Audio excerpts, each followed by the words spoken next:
Good morning friends.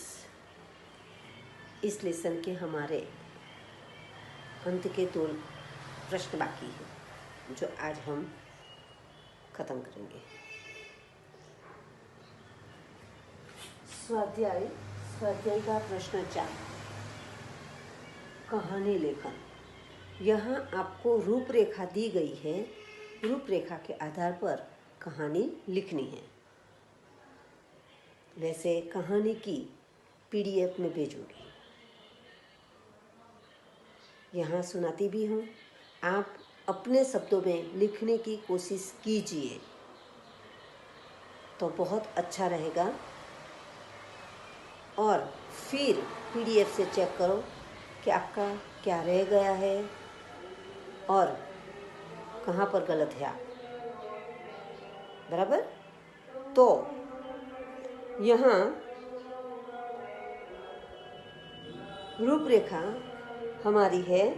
एक नगर में 2 स्त्रियां, एक ही बालक के लिए दावेदार, आपस में तकरार, मामला न्यायाधीश के समक्ष, दोनों की बातें सुनना, न्याय करना, बालक के 2 टुकड़े करके बांट लो, एक स्त्री मौन, दूसरी का रोकर कहना, बच्चे को न काटो, उसे ही दे दो, न्यायाधीश का फैसला, रोती हुई स्त्री को बालक सौंपना।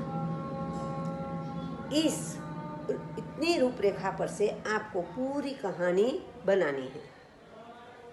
तो वैसे आप बनाते आए हो, इसीलिए कहानी तो आपको पता ही है, बनानी आती भी होगी और बनाते होंगे।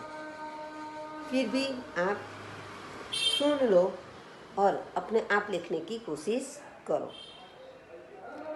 एक नगर में पास के घरों में 2 स्त्रियां रहती थी। उनमें एक स्त्री चालाक और झगड़ालू थी और दूसरी स्त्री सरल और मिलनसार थी। उन्हें एक छोटा बेटा भी था।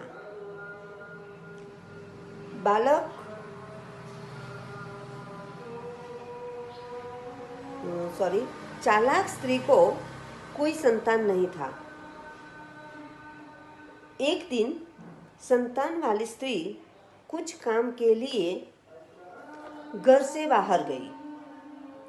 तब मौका पाकर निसंतान स्त्री उस बालक को पालने में से उठाकर ले जाती है।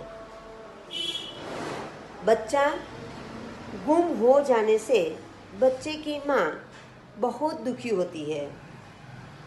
उसने किसी भी तरह से पड़ोस वाली स्त्री का पता लगाकर अपना बच्चा मांगा।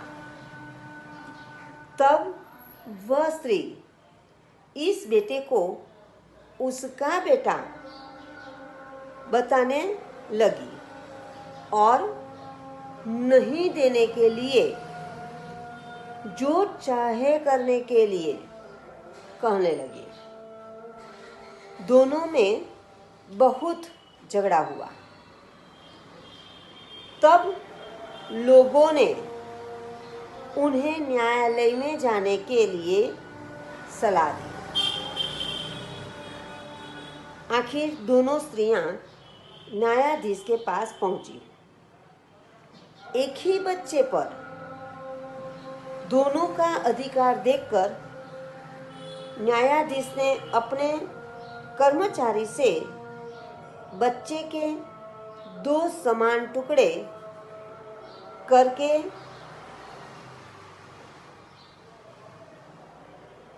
दोनों स्त्रियों में बांट देने का आदेश दिया।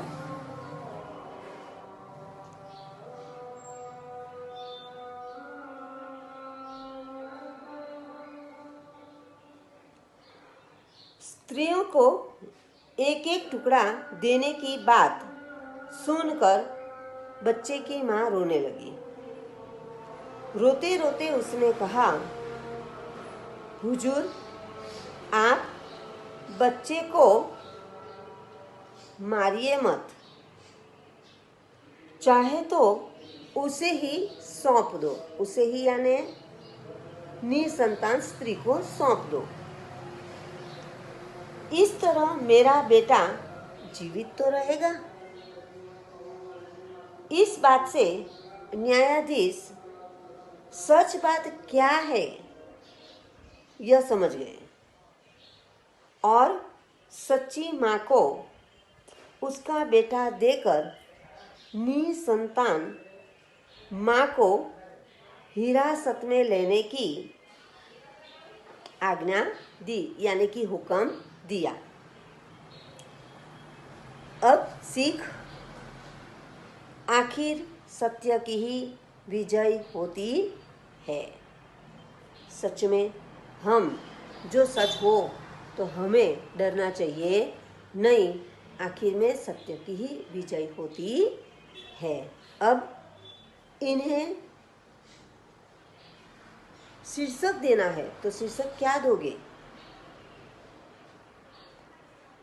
यहाँ पर दो शीर्षक यथा योग्य लगता हो सकता है। पहला, न्यायाधीश का फैसला, सोच समझ कर दिया है ना। और दूसरा, सच्ची माँ। सच्ची माँ है इसीलिए वह बच्चे को काटने की बात ना कहती है। दे दो, बराबर। तो यहाँ इस कहानी को आपको रूपरेखा लिखकर निबंध विभाग में, यानी कि हिंदी की नोट में हमने जो पीछे निबंध विभाग बनाया है उसमें लिखना है। अब हमारा अगला प्रश्न है,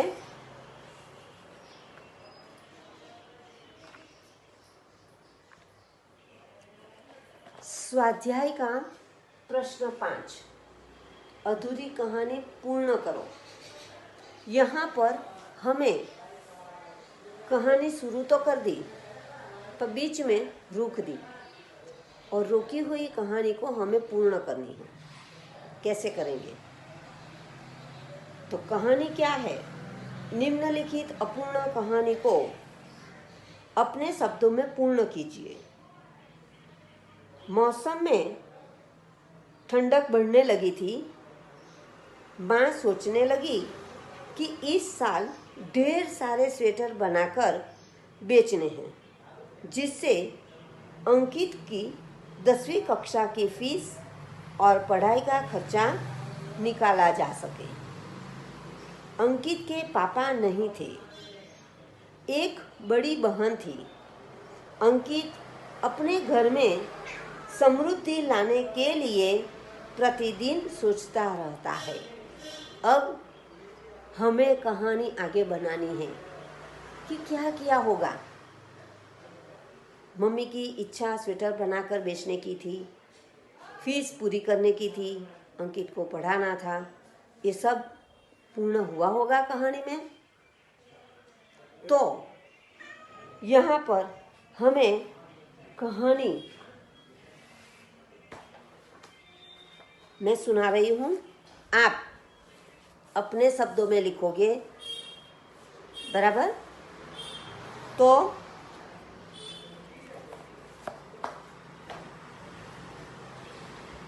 पहले कहानी लिखते समय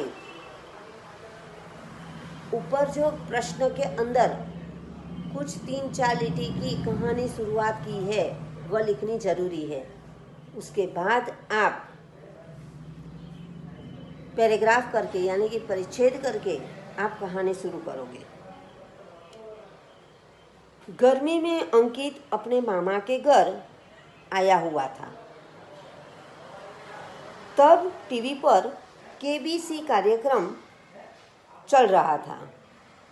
मामा की सहायता और प्रोत्साहन से अंकित ने केबीसी वाले का संपर्क किया।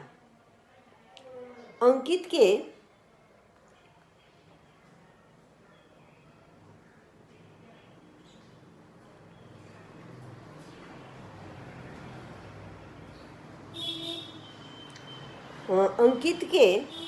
नसीब ने भी साथ दिया। इसलिए उसे एक दिन कार्यक्रम की हॉट सीट पर बैठने का मौका मिला। उसके सामने बॉलीवुड के महानायक अमिताभ बच्चन बैठे थे। उन्होंने दर्शकों को अंकित का परिचय करवाया। फिर प्रश्न मालिका शुरू होने पर अंकित खुश भी था और घबरा भी रहा था। फिर भी प्रश्नों के सही उत्तर दे रहा था। वह 25 लाख तक पहुंच गया। प्रश्न के उत्तर देने में अब उसे कुछ भी सूझ न रहा था। इसकी चारों लाइफलाइनें खत्म हो चुकी थी। आखिर में उसने यहीं पर उसका खेल खत्म करने का सोचा और खेल क्विट करके अमिताभ बच्चन के हाथों से 25 लाख का चेक पाकर वह खुशी से झूम उठा। उसकी खुशी का कोई ठिकाना न रहा। अब अंकित की माँ को ढेर सारे स्वेटर बनाने और अंकित की पढ़ाई का खर्चा निकालने की चिंता नहीं करनी पड़ेगी। तो इस तरह से आप यहाँ मैंने आपको केबीसी कार्यक्रम के लिए बताया। आप इसके अलावा कोई और कार्यक्रम भी ले सकते हो जिससे अंकित को पैसे मिले और अपनी माँ को मदद कर सके। तो आप अपने शब्दों से अपनी तरफ से इस कहानी को पूर्ण करोगे और पाठ के शुरुआत में जो आपने प्रश्न के उत्तर, शब्द के अर्थ, मुहावरे, कहावतें जो कुछ भी है, प्रश्न के उत्तर जो लिखा है उस विभाग में आप लिखोगे। अच्छे अक्षर से सही मात्रा से लिखना, जिसके लिए आपको पढ़ने में आसानी रहे। और अब कुछ दिनों के बाद हमारी 25 मार्क की टेस्ट शुरू हो रही है। उनमें आपको समझाया हुआ ग्रामर अभी तो करना है। जो उसके बाद लेसन लिया जाएगा तो मैं आपको बताऊंगी।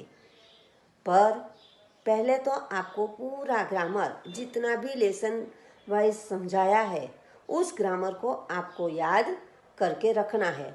25 मार्क की टेस्ट होगी जिनका टाइम टेबल आपके पास पहुंच गया होगा। Okay, thank you.